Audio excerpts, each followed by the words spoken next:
हर हर महादेव। मेरे गुरु भाइयों एवं गुरु बहनों, आज हम हमारे साहब हरिंद्रानंद द्वारा रचित आओ चले शिव की ओर पढ़ेंगे, जिसमें प्रथम अध्याय सिंधु एवं वैदिक सभ्यता में शिव है, जिसका पठन करेंगे। मानव सृष्टि के सृजन की गाथा उसके समुचित विकास के साथ आरंभ होती है। समष्टिगत रूप से मनुष्य अपने विकास का पथ प्रकृति के साथ एकाकार होकर स्वयं प्रशस्त करता है। विकास की यह प्रक्रिया उसके रहन सहन, उसकी मान्यताओं और उसके विश्वासों के आधार पर तय होती है। हजारों वर्ष पूर्व मनुष्य ने उत्तरोत्तर जब अपनी दुनिया बसाई तो संसार के कई कोने आबादी से भरने लगे। भारत की भूमि कभी जम्बूद्वीप तो कभी आर्यावर्त तो कभी भरत के नाम से विख्यात हुई और विश्व इतिहास की प्राचीनतम संस्कृति से प्रतिष्ठित हुई। हमारी ऐतिहासिक जड़ें शताब्दियों तक फैली हैं। उपलब्ध पुरातात्विक साक्ष्य ईसा के पूर्व लगभग 10,000 साल तक के हैं। विश्व जब सांस्कृतिक अटखेलियां कर रहा था, तब भारत भूमि पर एक विस्तृत सुसंस्कृत और नगरीय सभ्यता फल फूल रही थी। इतिहास ने उसे नाम दिया सिंधु घाटी सभ्यता या हड़प्पा सभ्यता।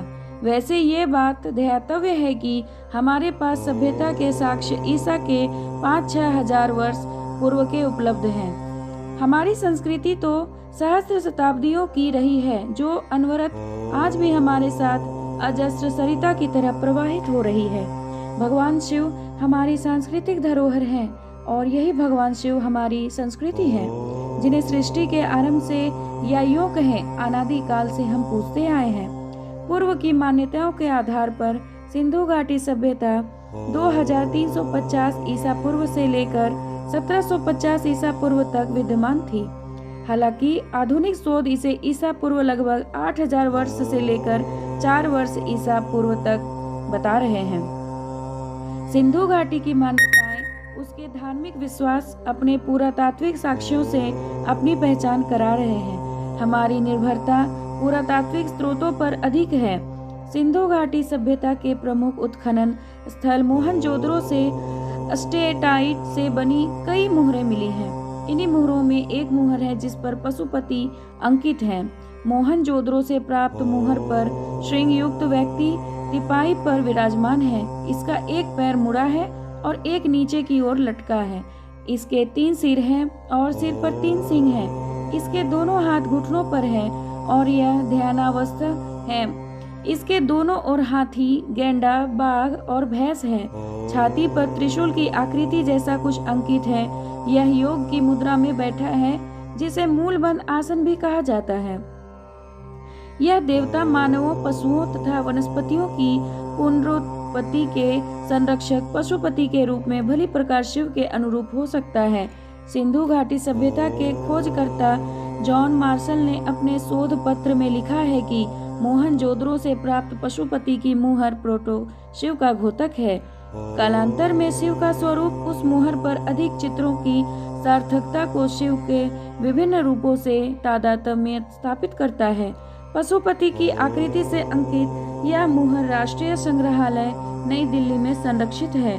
अंग्रेज विद्वान मैके ने भी इस चित्र को योगी और शिव के रूप में विख्यात किया है। सिंधु घाटी सभ्यता में प्रकृति से चलकर देव तत्व तक ही हमने यात्रा की है। एक ओर वृक्ष पूजा की तो दूसरी ओर पशुपति शिव पूजे गए। व्यापक रूप से देवी की पूजा भी की गई है। धर्म और आंशिक कर्मकांड दोनों ही साथ साथ उभरे। यहाँ से प्राप्त खंडित ध्यानावस्थित सन्यासी की आकृति आध्यात्मिक चेतना को उजागर करती है, जो महायोगी योगीराज शिव का विस्तारित रूप प्रतीत होता है। सिंधु सभ्यता से प्राप्त अन्य साक्ष्य भगवान शिव की दूसरी मान्यताओं को भी बल देते हैं। लिंग युक्त मुहरों के नीचे ताबीज की तरह के कई पत्थर भी मिले हैं, जिसमें एक तरफ छिद्र है जो संभवतः दैवीय हुआ करते होंगे। पुरातन शिव की व्याप्ति पशुपति के रूप में पुरातात्विक साक्ष्यों पर आधारित है। भारतीय इतिहास का दुर्भाग्य है कि सिंधु घाटी सभ्यता की लिपि आज तक पढ़ी नहीं जा सकी है। तमाम शोध अधूरे हैं। हड़प्पा सभ्यता की लिपि चित्रात्मक होते हुए भी अपठनीय है। भारतीय प्राचीन इतिहास साहित्यिक रूप से विश्व की सर्वाधिक पुरातन पुस्तक ऋग्वेद की ऋचाओं से आरंभ होता है। वेदों की रचना लगभग 1500 ईसा पूर्व से लेकर 600 ईसा पूर्व तक की गई है। वेदों में सबसे प्राचीन ग्रंथ ऋग्वेद है। ऋग्वेद, यजुर्वेद, सामवेद, अथर्ववेद की रचना भारतीय आर्य सभ्यता की देन है। ऐसा माना जा सकता है कि आर्य भारत के मूल निवासी नहीं थे। भारतवर्ष में मूल निवासियों के रूप में द्रविड़, मंगोल, ऑस्ट्रियाई लोगों का नाम आता है। यह स्पष्ट है कि भारत में आर्य और अनार्य दो सभ्यताएं पनपी थी। आर्य का अर्थ सुसंस्कृत और अनार्य का मतलब असभ्य माना जाता रहा है। अगर हम मानव सभ्यता के प्रारंभ में पूजा के आरंभिक कारणों की खोज करने का प्रयास करें तो पाएंगे कि मनुष्य को प्रकृति के जो तत्व लाभ देते थे उनकी उपासना प्रारंभ हुई। सैधों के पशुपति परिस्थितियों और संस्कृतियों के एकीकरण में शनैः शनैः रुद्र हो गए।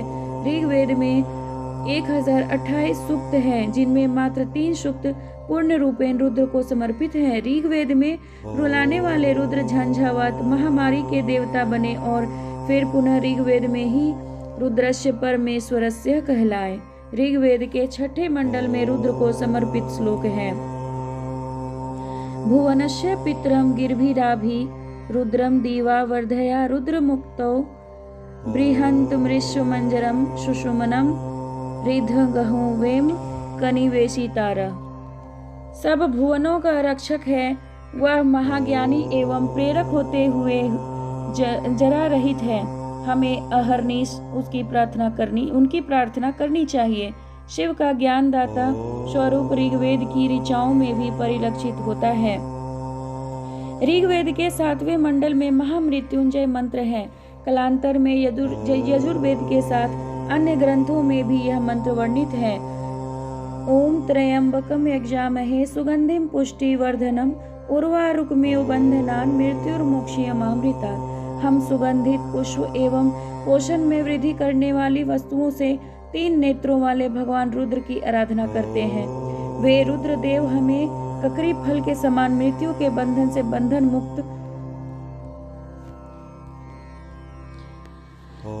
मुक्त तथा अमरत्व से युक्त करे। असाध्य रोगों से मुक्ति और मृत्यु को दूर रखने के लिए आज ही महामृत्युंजय मंत्र जन सामान्य में उतना ही प्रासंगिक है जितना पूर्व में था। ऋग्वेद युग के बाद उत्तर वैदिक युग में यजुर्वेद, सामवेद और अथर्ववेद की रचना हुई। रुद्र जो ऋग्वेद में सूक्तों की संख्या के हिसाब से मध्यम श्रेणी के देवता माने गए थे, अब वही रुद्र परमेश्वर हो गए। रुद्र परमेश्वर ऋग संहिता के प्रधान देवता इंद्र थे, वही यजुर्वेद के प्रधान देव भगवान रुद्र हैं। कालांतर में आर्य सभ्यता जब प्रकृति की विनाशकारी शक्तियों पर विजय नहीं पा सकी और दूसरी ओर शिव से जुड़े भारतीय मूल निवासियों का आध्यात्मिक चमत्कारिक उत्कर्ष देखा तो उत्तर वैदिक काल में आर्यों ने भी शिव की सर्वश्रेष्ठता को स्वीकार कर लिया। हालांकि उत्तर वैदिक ग्रंथों में भी रुद्र को रुलाने वाला, झंझावात और महामारियों का देवता कहा गया है। इसके अलावा अनेक नकारात्मक विशेषण और उपाधियां उन्हें दी गई हैं। किवी यानी विध्वंसक या हानिकारक, द्रवार्त्य अस्तेनानानपते अर्थात चोरों का सरदार, तस्कारानानपति अर्थात तस्करों का पति कहा गया है। यजुर्वेद के शतरुद्रीय स्तोत्र में रुद्र की स्तुति में 66 मंत्र हैं, जिनमें रुद्र के यजुर्वेद कालीन स्वरूप का परिचय मिलता है। यजुर्वेद में ही पहली बार रुद्र को शिव और शंकर कहा गया। वैदिक काल में शिव जंगलों में रहने वाले लोगों और अन्य आदिम जातियों के लोकप्रिय देवता थे। ये लोग चर्म वस्त्र धारण करते थे।